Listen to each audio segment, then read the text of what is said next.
বড় কোনো যুদ্ধ নয়, বরং ছোট আকারের সংঘাতে জড়াতে পারে ভারত পাকিস্তান। এবার এমন শঙ্কা প্রকাশ করলেন পাকিস্তানি সাংবাদিক ও ব্লুম পাকিস্তান সংবাদের ব্যবস্থাপনা সম্পাদক শাহিদ মাইতলা। পাক ভারত উত্তেজনা নিয়ে দীর্ঘদিন কাজ করা এই সাংবাদিকের সতর্কতা, সংঘাতের ফলে বড় ধরনের মানবিক সংকটের মুখোমুখি হবে দক্ষিণ এশিয়া।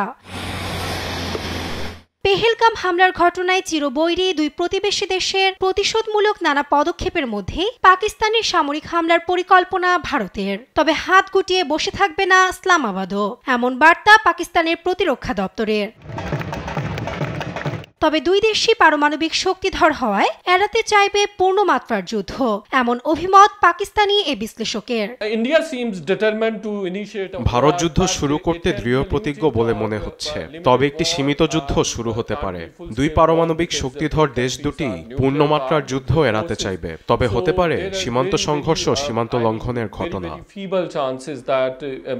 ঐতিহাসিকভাবে চিরশত্রু দেশ দুটির মধ্যে বহুল প্রচলিত আন্তঃসীমান্ত বিয়ে। পেহেলগামে হামলার পর দুই দেশই পারস্পরিক ভিসা বন্ধ করায় বিপাকে শত শত পরিবার।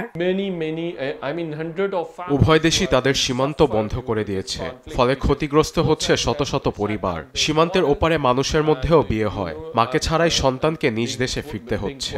এটি একটি মানবিক সংকট।